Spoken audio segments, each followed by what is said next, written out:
All right. What's up, guys? It's your man, Donovan Sharp, and welcome to this edition, the special edition. Hang on a second. Now I got to turn down my AC.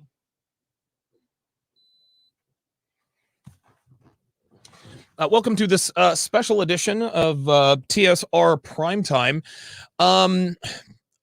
I'm told my assistant, Heather, Heather sent Coach White Pill the link.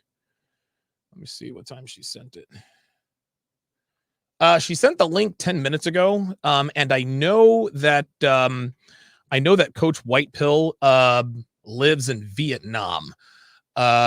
So time in Vietnam. Now I know that there's I know it's a crazy time difference there, and I know it's a crazy time difference there. And I think Heather had all okay. So wow, so it's 6:37 a.m. there. Okay. There was a little bit of communication. Let me look through these. Yeah, I know that. I wish he had told me about this, but Coach White Pill said that he could have done 12 p.m. Eastern Standard Time if that's easier. But obviously, she didn't respond to that. She's been out for a couple of days, not COVID related. So I guess what I'll do is, all right. Well, I guess what I'll do is I'll wait on him. If it's 6:30 in the morning out there, I'm not going to hold it against him if he overslept. It is what it is. And as far as I know, the last time I heard from him was 2 days ago, or the last time Heather rather heard from him was 2 days ago. So this was when he suggested, hey, we can do this at 12 Eastern if that's easier for you. So what I'm going to do is in the interim, what I'm going to do is I am going to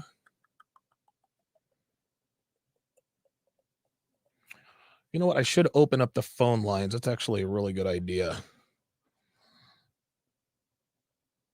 Let me shoot Dev a text. She's down there hanging out, but she's about to put in some overtime.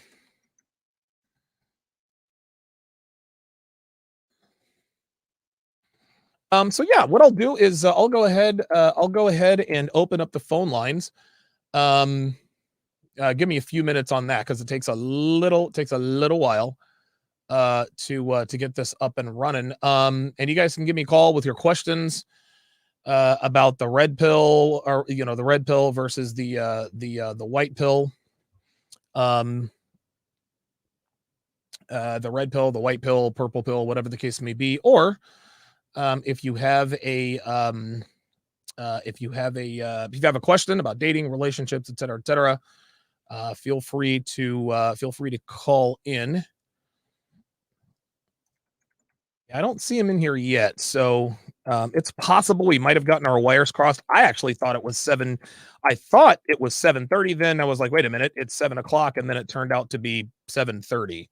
So I'm gonna wait. I'm gonna wait on Coach White Pill. Hopefully he can make it, because I haven't been in direct contact with him, and so that's what I have assistants and all that for. Okay. Your show now, press 1 to hear important. Your show is scheduled to start in 33 seconds. All right. So Jalon Dixon says red pill, white pill, pink pill, black pill, blue pill, black pill, WTF. Victor Casca says this is a joke. There's nothing like white or black or purple pill. I don't know. I mean, I'm always open to adding a little bit of dimension to my knowledge, but I don't really know much about the white pill. Your show will go live in 5 seconds. 4, 3, 2, 1. I don't know anything about the white pill. Blog Talk Radio. I don't know anything about the white pill. However, from what I understand, and if Coach White Pill, if he makes it, he can. I'm certainly open to standing to be corrected, but it really appears that white pill is sort of purple pill in disguise. and I haven't done, and forgive me, I haven't done much research on this, so maybe that's on me. But from what I understand, um,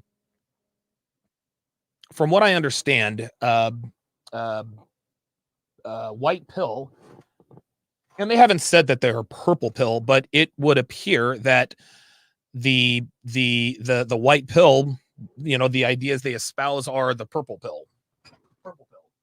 So, and of course, you know, we define purple pill, and we're gonna have to get away from all this red pill vernacular because it's evolved. It's evolved so many times over the years. We can't even really call it red pill anymore. But sticking with the vernacular that everyone is familiar with. From what I understand, I watched Coach Red Pill's cover video, his trailer video on his channel, and they're taking the best from all the pills. So they're taking the best from the red pill, the blue pill, and all that, and throwing them all together. And that sounds purple pill to me. Now, is being purple pill bad? I don't know. Is it good? Is it bad? I don't know. But I can tell you this: being purple pill, that leaves you more open to being taken advantage of by women. A lot of people don't like this community simply because of the way we say things, you know. And Coach White Pill and Kevin Ray Wilder, you know, have both said, listen, man, it's all about negativity and this and that and the third.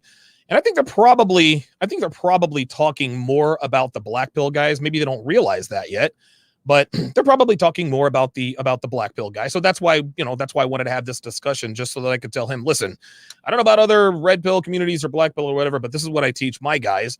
And hopefully we can both add some dimension in the way of our opinions. But I know that this way is, I know that what I teach works, and it works well. And the reason why it works is because it deals with hard and fast truths. Honestly, man, the reality about today's dating market, the reality about the way women operate today, it's not pretty. It's not pretty. It's ugly. It's very, very harsh. It's, you know, for lack of a better term, it is a tough pill to swallow. As Kyle 2020 on the Sharp Stream side is, you know, has raining pills. Yeah. A lot of these guys don't really like the way we they say that we preach negativity and this and that and the third. That's fine. They can think whatever they want. And of course it's easy to paint us all with that broad brush. But what I do is I identify the problem. But the difference is that in my community, we offer solutions. We certainly, listen, we're going to call out the bad behavior. We're going to talk about what's wrong with the dating market. We're going to talk about the problems with modern women, the problem with American westernized women. We're certainly going to identify the problem. Now, sometimes there are guys who do nothing but talk about the problems. They want to sit around and whine and complain, and that's fine. That's I mean, listen, if you want to go through that stage, that's fine. Some people stay there. It is what it is. But what I teach in my community is that, yes, in order to better yourself, you have to come to some pretty grim realities. You have to be able to acknowledge hard and fast truths about what's really going on out here in these streets, for lack of a better term. Yeah, it sometimes sounds a little bit harsh, but guess what? That's the truth. And only when a man can wrap his mind around the ugly truth can he really do what's necessary to press forward. So maybe I'm getting that wrong. Maybe hopefully Coach White Pill will come on here and tell me I've got it all wrong. But we'll see what happens.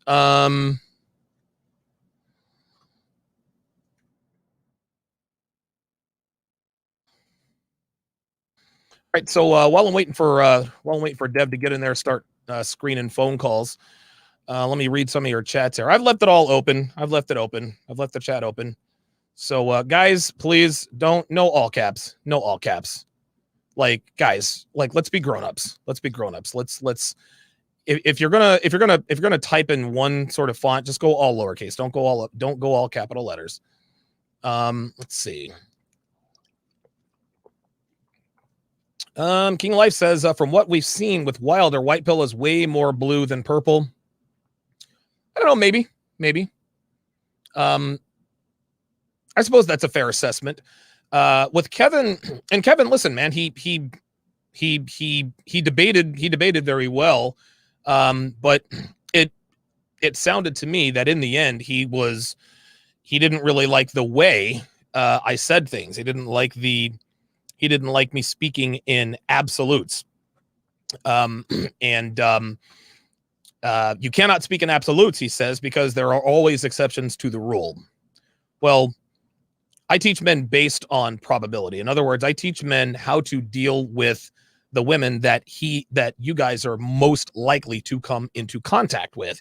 And so, listen, we all know that there are exceptions to the rule, but in order to get people's attention and get people's eyeballs, yeah, you do sometimes have to be provocative. You do have to speak in absolutes, and speaking in absolutes is not a bad thing. I mean, if we were always going to point out the exceptions to the rule, somebody could say right now, people in Boston are rude. Okay. Is every single person in Boston rude? No, of course not. I'm sure that there are some very lovely people that live in Boston, no matter how terrible I think the accent is. However, it is a fair assessment. The reason why people think people in Boston are rude is because there are enough people to make that generalization about that city. People always say, "Oh my God, you're speaking in generalizations." The world revolves on generalizations. That's just how it is. Homeless people are broke. Well, not really. Well, I'm sure that there's a homeless person that's got a few $100 in his pocket, but again, that's probabilities versus possibilities. So this is why we speak in absolutes, to get the point across, to get the message across. Pointing out the exceptions to the rule, I think, is a disingenuous, not really disingenuous. I think that's a very, Jesus Christ, Devin. Freaking hell, man. Elon Dixon says, oh, wait a minute. Hang on a second. There we go. 11 is in the house. Grizzly Rising says, we only need the red pill. The rest are just fillers. Purple pill as well. Ha ha ha. Exactly, Uncle Guns. WTF, there's a white pill now. Yeah, I don't know. I didn't know the white pill existed until I crossed swords with Guste. John G says, I take whatever pill DS takes. Hasn't let me down so far. Yep. Scorpion says, have you ever heard of the God pill? No. Nor am I interested in the God pill. Ay. Nope. Wait, can you guys hear that? Nope. Yep. Let me know if you guys can hear the sound effects. The truth pill, because no white pill channels explain exactly what it is. All right. Sounds like a fair. Oh, okay. All right. Yeah, I mean, it could sound like some self-deluding BS. Arto Fibmore, hope I'm pronouncing that correctly, says, I never understood why guys in the manosphere want to treat the pills like liberals with gender. Oh, God. Jesus. Is it really that bad now? Jesus, fuck.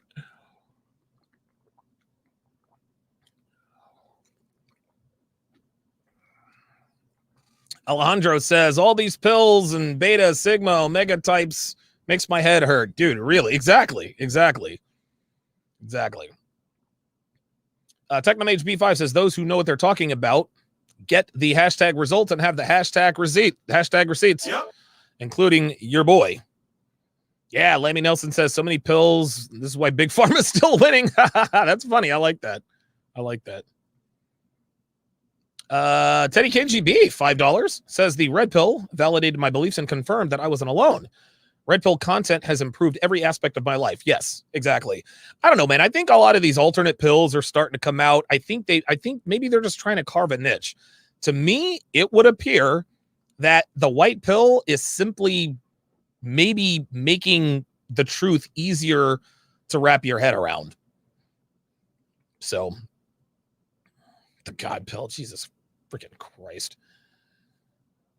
Don't come in here with the religious stuff, guys. Please don't. Please don't. Oh my God. Ammo Shock Troop, $10. I appreciate that super chat. All right, guys, the phone lines are open. Hang on a second. Let me jump in here and do a scrolling thingy. I'm doing this in StreamYard. Where's the scrolly thingy? Banners. There it is. Let's create a banner. Oh, wait a minute. Oh, there it is. Cool. All right. Cool. Very good. I already had that. I already had that up. 516-387-1987. 516-387-1987. If you're calling from outside of the US, dial 001, then 516-387-1987. Like that. Dev says, are we talking about Jelly Bellies? Yeah, dude, Jelly Belly. Dude, I love the Jelly Belly jelly beans. Real talk. Freeloader says, the Thigma male has the strength of 3 men. Actually, Freeloader, you're only half correct. You see, the Thigma male can have the strength of as many men as he chooses. If he chooses to have the strength of 3 men, he will have the strength of 3 men. If he wants to have the strength of 33 men, he can have the strength of 33 men. Sometimes it gets in the way because the Sigma male is born with a 33-inch cock to please the ladies. Hashtag Sigma male. Darren Rockwell says, I'm going to invent the yellow pill. Yeah, right. Like, I mean, dude, so many pills. Jesus. Jory even says, maybe it's just a spoonful of sugar to make the medicine go down. Yeah, shout out to Mary Poppins. Justina the Great says, the red pill just revealed the truth to me that being a man is okay. I like it.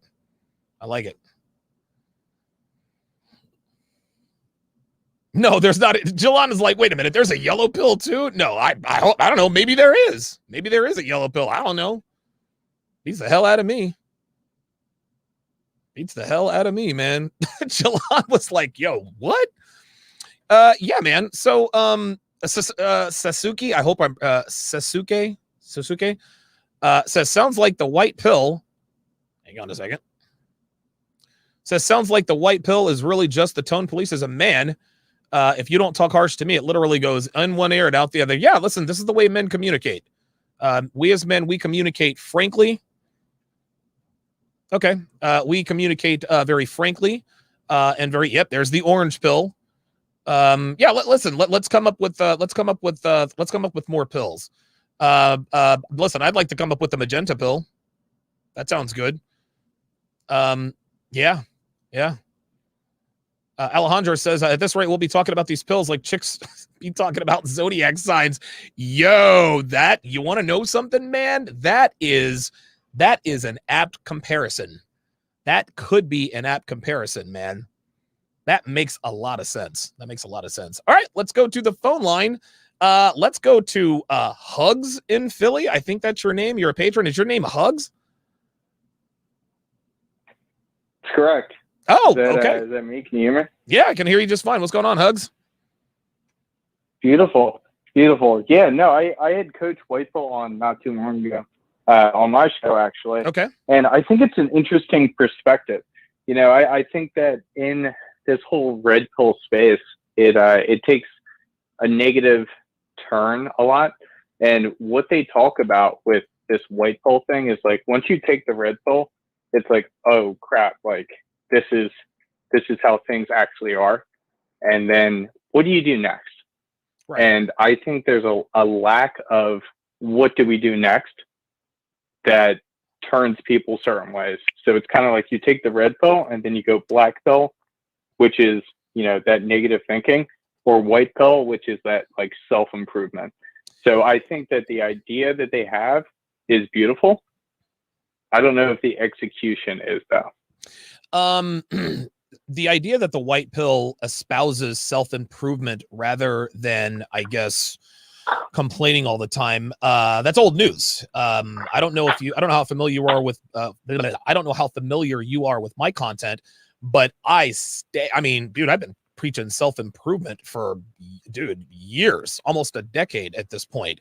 Do you think that the white pill community is unaware of the fact that the red pill community does teach self-improvement, or are they just trying to group us in with someone else? So the way that I think about it is that a lot of the people out there, a lot of the red pill creators, it's kind of like women are shit, or like women ain't shit. And I think it's a good wake up call, but it doesn't help for like long-term relationships. So it's like, once you understand it, once you can get laid, once you're like, are taking control of your life, it's like, what's next? Gotcha. And I think that's what they're trying to like push. Yeah, we've been pushing that here for years. There's nothing new or original about that. Actually, 3 years ago, I released a video course called How to Build a Quality Woman from the Ground Up. And if I'm not mistaken, I think the very first, like one of my very first opening salvos was like, listen, let's get one thing straight. Your girlfriend is a slut. His wife is a slut. My girlfriend, Devin, she's a slut. Women ain't shit. That does not mean that they do not have redeemable qualities that could benefit us later in life.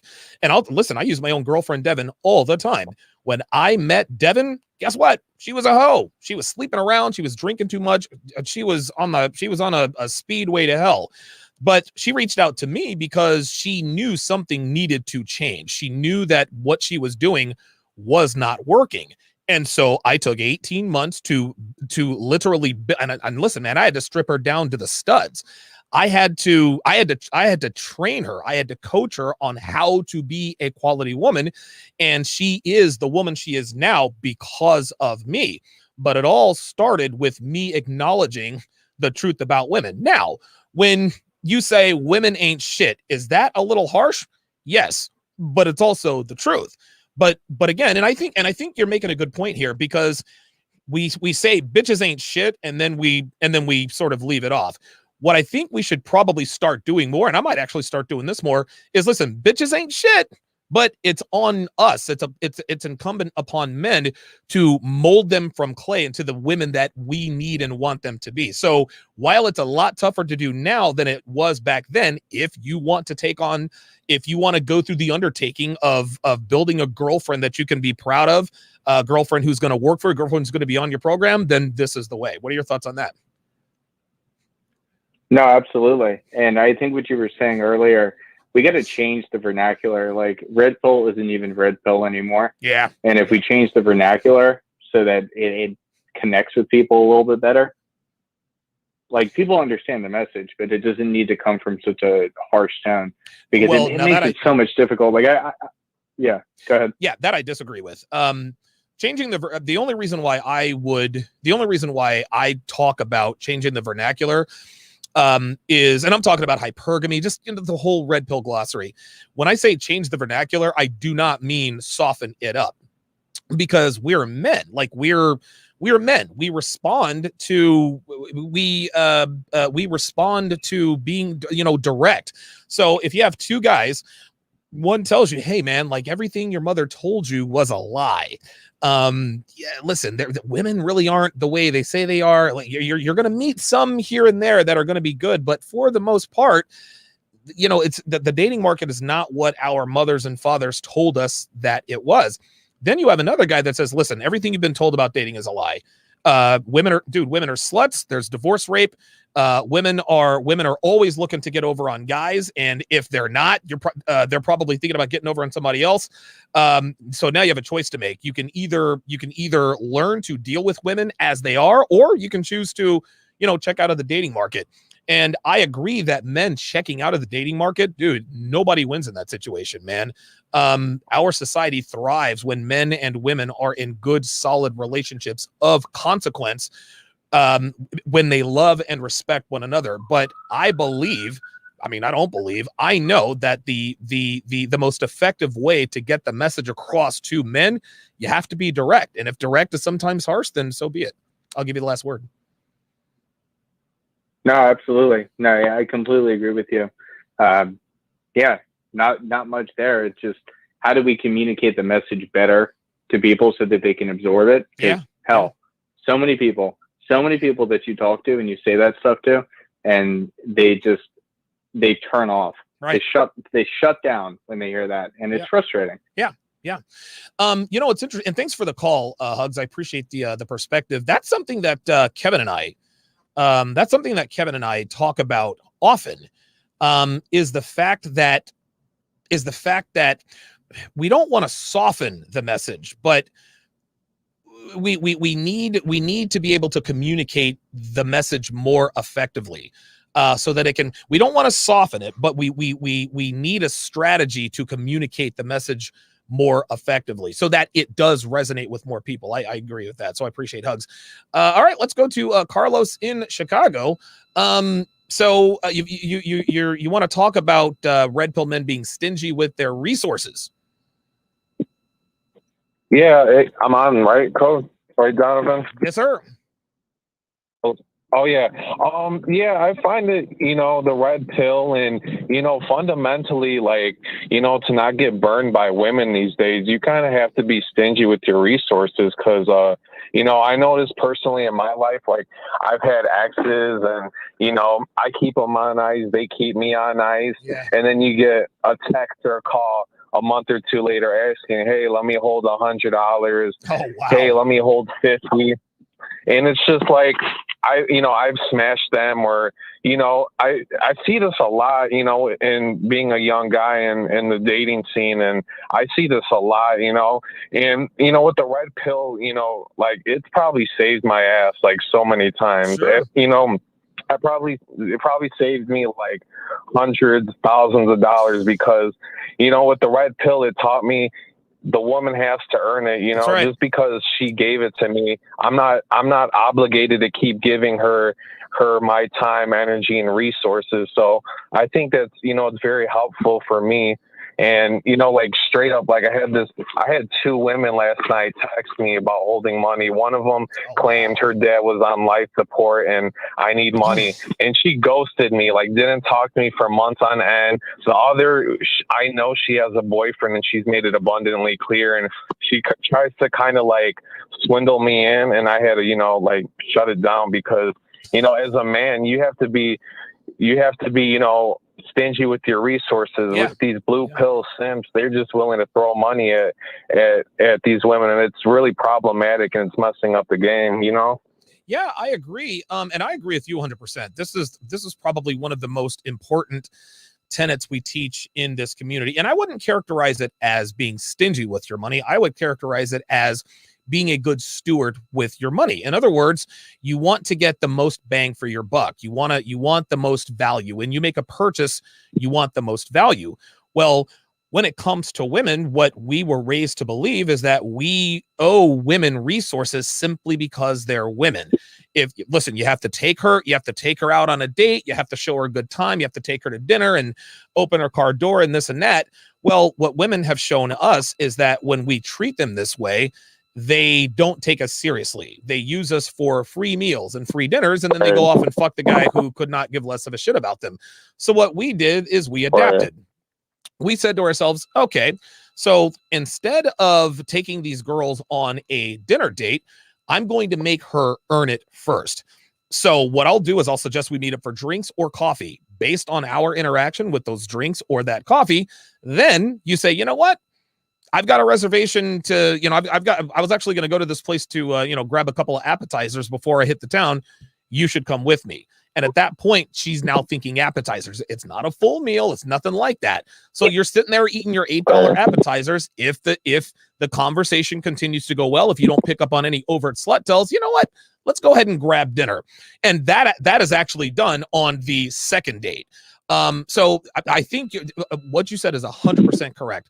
The difference between men who understand what we understand and men who do not, we make women earn our commitment. We make women earn our resources. And when they work for your resources, they value it more because, like all people, men or women, we only value what we are required to work for.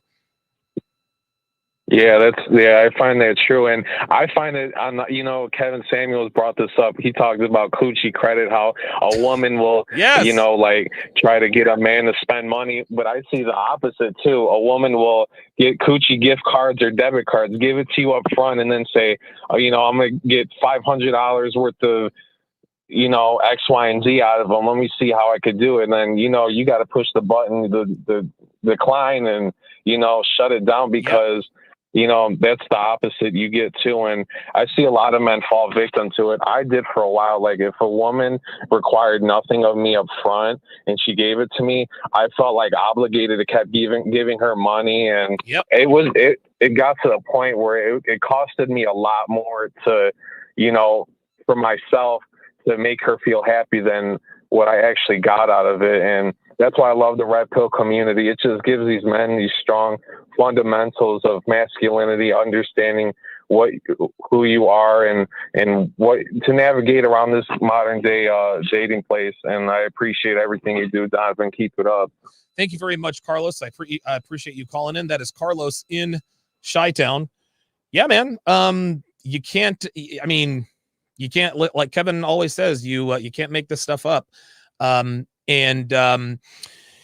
The coochie credit, what a lot of girls will do, and this is true in just about, I mean, there's so many situations where every relationship starts out the same. You're fucking all the time. Everything is good. Everything is great. Well, then inevitably the guy almost always angles for the relationship first, right? Then they're calling my show. Hey, Donovan, my girlfriend is a little bit overweight. Why is she overweight? Blah, blah, blah, blah, blah. Well, the reason she got overweight is because you angled for relationship first. When you ask a woman to be your girlfriend, you are quite literally telling her that she has met all of the requirements. She's met all of the prerequisites it takes to gain your commitment. And so when you ask her to be your girlfriend, in her mind, there's nothing more she has to do to keep your commitment. And so she gets fat. She closes her legs. She stops doing the things that you liked in the beginning, but she's relying on that coochie. Well, listen, I fucked him for 3 weeks straight. I should be good for the next year and a half. No. I hit in my relationship, the reset button is hit every day. My girlfriend works for everything she gets. And now, is there some spillover for things that she's done for a while? Of course. We've been together now almost 4 years. But Devin knows full well that I hit the reset button every single day. She's got to earn her, dude. The rent is due every day, and she pays that rent faithfully. Sometimes she's a little bit late with her payments, depending on what time of the month it is. But I tell her, yeah, so you're a little bit late, huh? Maybe we can work something out. I kid because I care. Let us go to, oh boy, E-Meister Titanium Bass. Looks like you're out there in Phoenix. What's going on, man? Hey, what's happening, Devin? Not too much, brother. What's up? Yeah, I just thought I'd contribute a little to the conversation. I'm 57 years old, and I just basically, I was born into a family, the oldest and the only of several siblings. And, so I got the red pill, knocked right into my skull early on. Oh, wow. Okay. Had a fairly kind of a docile father, I guess you could call him, and it was interesting seeing the transition between the 70s up to now. I mean, we're talking 40 years of transition. Yeah. And it I can understand why a lot of guys out there are having a rough time as youngsters now. I mean, myself, I have 2 boys and a younger daughter, and they're finding it hard in the dating world right now. Of course. And well, actually, the oldest one, he just asked his chubby little girlfriend to become his fiance. Oh boy. So you got to step in, Dad. And it's funny. I would love to just red pill him, just right in the face with the red pill. But it's just really tough to do. I mean, when they're your sons and daughters, it's a whole nother perspective. Yes. And these guys that call into your show that don't have children, they don't understand. And until they have kids, they probably won't. But the point is, you know what? Do your own thing. Whether you're married or you got a girlfriend, do your own thing.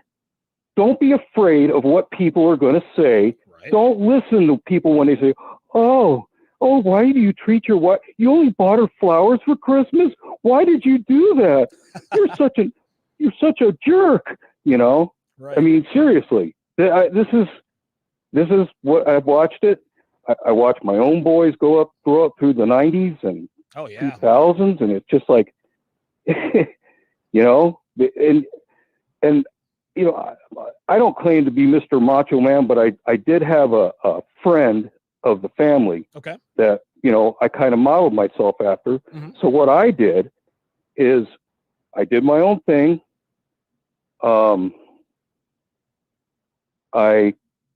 When I turned 22, I joined the service. Okay.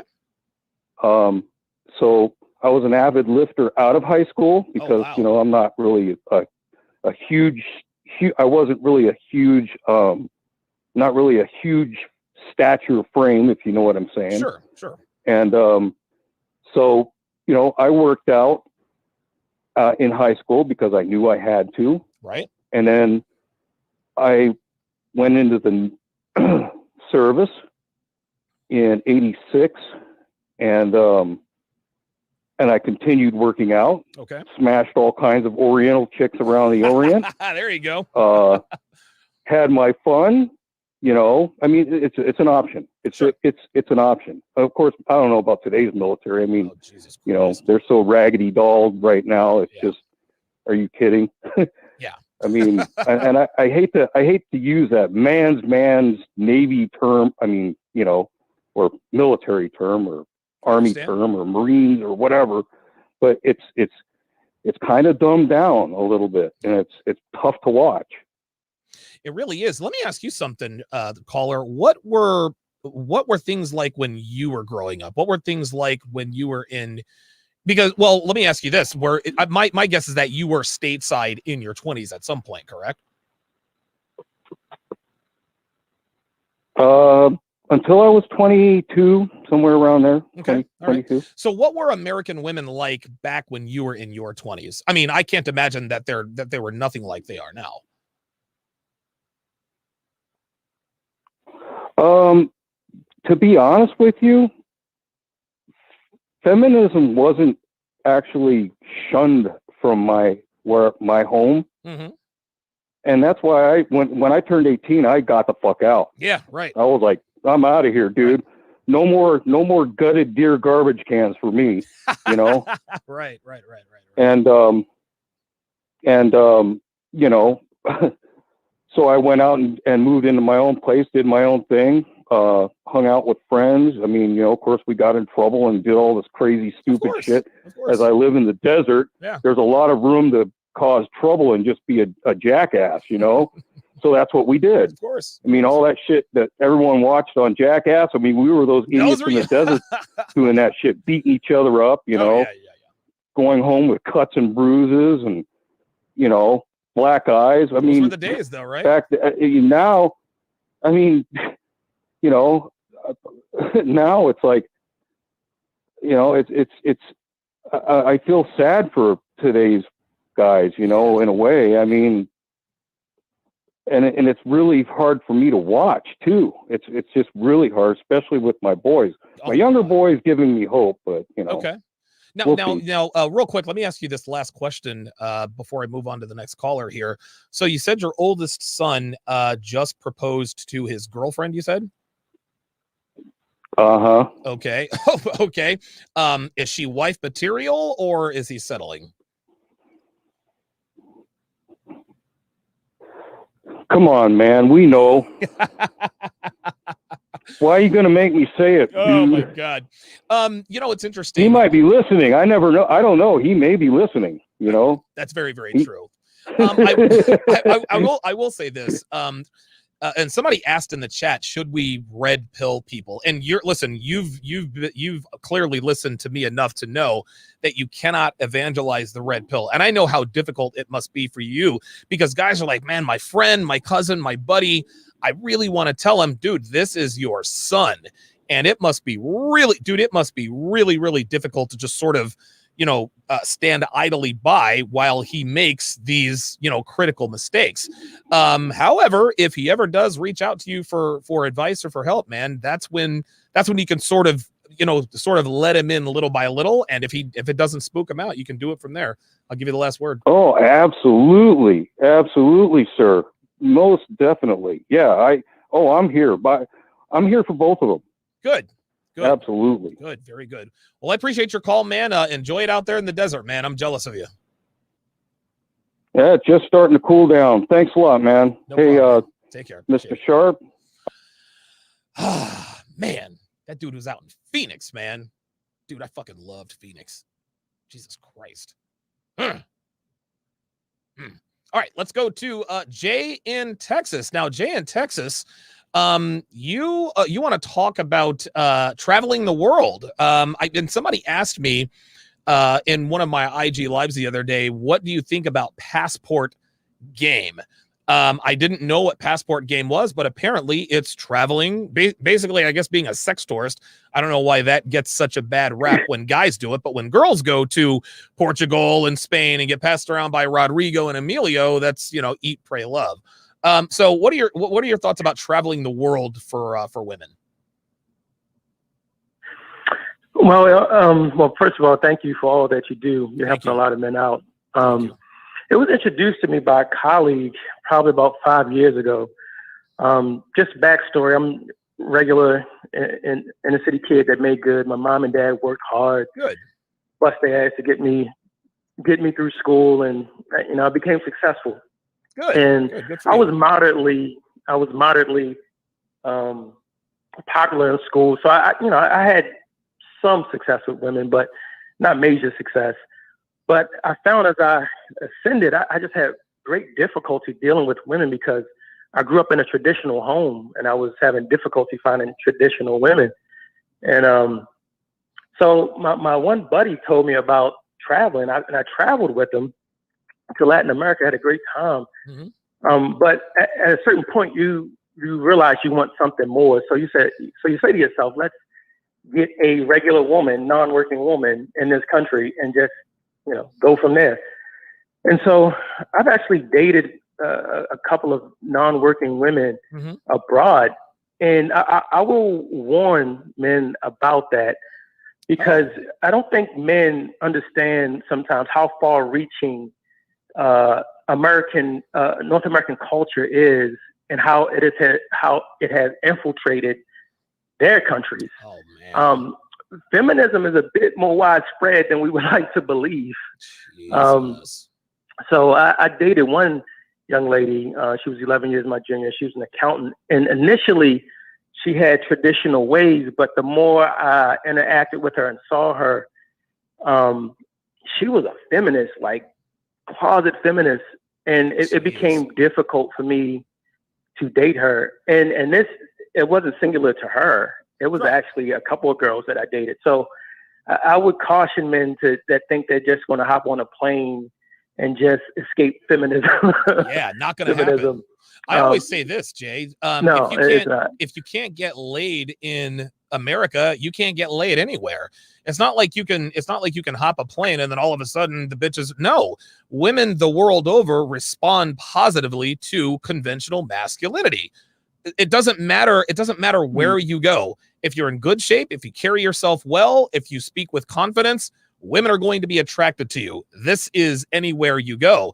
So for any guy who strikes out with American women all the time, he thinks he's going to go to Ukraine or South America and just be up to your eyeballs and, big booty Brazilian bitches. You got another thing coming, man. Yeah. Again, throughout my travels, I've been traveling like a couple of years, and I still see occasionally American women, but I don't take them seriously. But you can go abroad and get your rocks off, but just don't think if you want to go to something deeper, something much more conventional, that you won't have to deal with the tenets of feminism, Yes. because they are there. Whether you go to Latin America, whether you go to East Asia, now it's all relative. Sure. I don't think you deal with it as much as you would here Right. in the States. However, it is it's omnipresent here, but there it is present, not as much, but it's there. Wow. Be forewarned. Jay in Texas has been told, y'all. Jep always talks about, he makes fun of y'all passport niggas and this and that and the third. I'll give you the last word, Jay. What I will say throughout my travels, I have found that the more cooperative women are the women with least amount of education, and then also women that have children. Oh, really? Usually, yes. Usually, the younger, especially the younger women. Right now I'm seeing a girl. She's 17 years my junior, and she has one child, and she's really easy to deal with. One, because I think she's younger and impressionable. Of course. Two, she's not educated, so she can be molded and toward the tenets that I want her to have. Good. Good. But the more educated women are just like American women. Yes. Just like American women, man. There you go, man. Jay in Texas, man. I appreciate you calling in, man. Oh, no problem. And again, thanks for all you do, brother. Absolutely. Thank you for the call. Okay, well, that'll be the last call of the day. All right, so I guess we might have gotten our wires crossed with Coach White Pill. We'll get on here and mix it up another time. I forgot that I didn't realize he lived in Vietnam, the same as Kevin Ray Wilder. And so the time difference there it's just absolutely crazy. But either way, I think it's a good, I think it's a very, very good, I think it's a good discussion to have. Yakafara 666 says women abroad are just better at hiding their promiscuity. You better believe it. You better believe it. You are not kidding there. Grizzly Rising says educated equals indoctrinated. Good stuff. WTC Vidman says countries like Argentina have women who are much more feminine and cooperative, but if you bring them here, we all know what would happen. Yes, do not bring foreign women here. They will be corrupted very quickly by women. Ines Noir says, why changed in... Oh, never mind. I thought he was saying something else. Okay, guys. Well, that's going to do it for this, I guess, brief edition. I'll have to change the title and everything. But hopefully we can, I think we got our wires crossed, maybe some miscommunication. But so I'm going to go take a shower. I'm going to have a couple of glasses of red wine, maybe have a steak, and watch Devin walk around in little to no clothing and heels she can barely walk in. So thank you guys very much for tuning in, and I will see you guys tomorrow. Take care.